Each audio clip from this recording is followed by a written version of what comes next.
La question n'est plus de savoir si on doit passer au cloud computing ou pas, mais plutôt la question que se posent les dirigeants, c'est de savoir quand le passer. En fait, certains ont déjà commencé leur migration ou leurs études. Certaines vont s'étaler sur des cycles assez courts, d'autres prévoient des cycles de changement plutôt longs, voire certains de 3 ans, 5 ans ou 10 ans. En fait, le problème vient que certains n'ont pas été encore rassurés, soit par les éditeurs, soit par les fournisseurs ou les intégrateurs.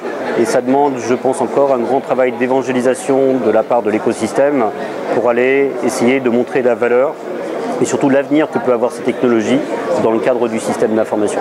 Donc c'est une question pour certains de temps. Tant qu'ils ne sont pas rassurés, il faut qu'ils attendent, et les autres ont déjà commencé. En fait, les vraies questions, puisqu'il y a aussi les enjeux. Le premier enjeu, c'est la législation. Alors, la législation, on peut toujours attendre que les lois tombent. En fait, elles tomberont peut-être jamais. La grosse question est de se dire que simplement le système législatif français protège le consommateur, et ça, effectivement, c'est plutôt bien. Ensuite, la plupart des industriels fournissent finalement des solutions dans des cycles relativement courts. 2 ans, 3 ans, on va arriver des nouveaux produits, des nouvelles technologies, des nouveaux objets connectés. La législation saura en fait s'adapter sur un cycle un peu plus long et intégrer en fait ces nouveaux systèmes. La question est simplement de savoir si on souhaite que notre pays s'enferme finalement dans une sorte de Corée du Nord numérique en ne migrant pas vers ces nouvelles technologies, en ne concourant pas de nouveaux marchés, ou finalement embrasse le monde tel qu'il se dessine demain. L'autre enjeu, c'est que pour la plupart des dirigeants aujourd'hui, le cloud apparaît finalement comme une solution qui n'est inéluctable. À un moment donné, ils vont se trouver confrontés à devoir intégrer une solution cloud dans leur écosystème, dans leur infrastructure, et il faut de toute manière en fait s'y préparer. Je ne pense pas qu'on prenne tout le cloud, qu'on le jette à la poubelle en disant ça y est, on repart sur l'économie et les systèmes d'information qu'on a pu imaginer précédemment.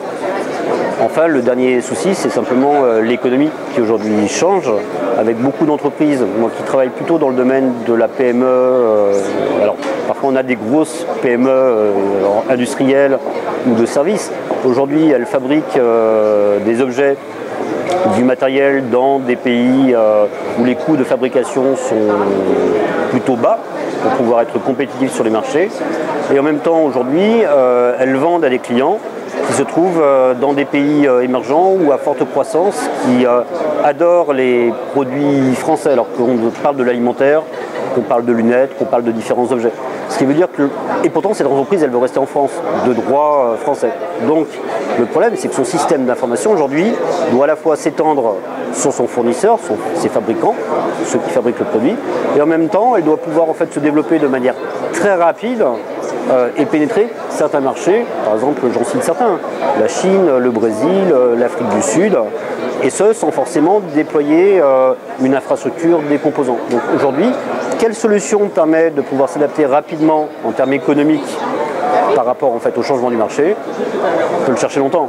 Je dirais qu'aujourd'hui, le cloud, en fait, alors je schématise bien sûr pour les auditeurs, clic, next, et je peux déployer aujourd'hui un réseau, un sous-réseau, définir des postes de travail, des serveurs à distance, sans forcément aller à Singapour, à Tokyo, à Londres. Et quelque part, ça tient un peu de Harry Potter sur de nouvelles mécaniques, et c'est ça les enjeux. L'enjeu, il est de comprendre que si on prend un système d'information classique et qu'on le met dans le cloud, en fait, on va en tirer très peu de valeur.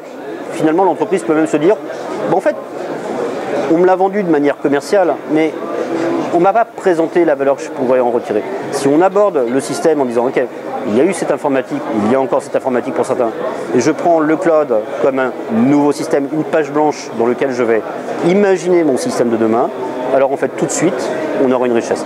Donc, il y a un changement par rapport à l'année dernière. L'année dernière, on s'adressait plutôt à des gens techniques, à leur faire comprendre les composants, donc des chefs de projet, des services IT. La différence que l'on voit en fait aujourd'hui en termes de maturité, c'est qu'aujourd'hui, les directeurs généraux sont intéressés, les chefs de ligne de production sont intéressés pour les raisons que je vous ai citées, et surtout, la vente est intéressée parce que ça lui permet en fait rapidement de se projeter en force opérationnelle dans un pays et de gagner des parts de marché.